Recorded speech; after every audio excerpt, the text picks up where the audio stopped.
ગીર સોમનાથના કોડીનાર પાસે આવેલું ભેખેશ્વર મહાદેવ મંદિર પૌરાણિક ઇતિહાસ અને આધ્યાત્મિકતાનું કેન્દ્ર છે।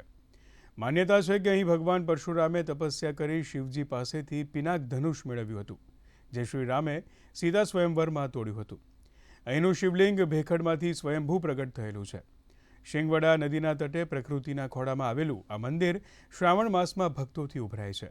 આસ્થા અને ભક્તિનો આ અદ્ભુત ત્રિવેણી સંગમ ભક્તોને શાંતિ અને આધ્યાત્મિક ઉર્જા આપે છે। અહીંયા 18 વર્ષથી સેવા કરું છું અને આ ભગવાન છે પરશુરામની તપોભૂમિ છે। પરશુરામ રામા અવતારમાં થઈ ગયા અને ભગવાન પરશુરામે સ્વયં પ્રગટ કરેલ છે।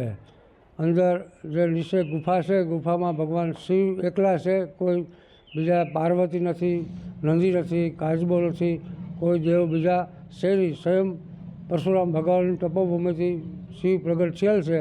અને આ મંદિરની એક પૌરાણિક એવી વાત છે કે આ મંદિર જે ઉપર છે એ સ્થાપિત લિંગ છે, પણ જે નીચે નાના એવા મંદિરમાં જે સિંગવડાને કાંઠે આવેલું છે તે પરશુરામ દાદાને સ્થાપેલું છે એવી વાયકા છે। પરશુરામ દાદાએ પોતે સ્થાપેલી લિંગ છે।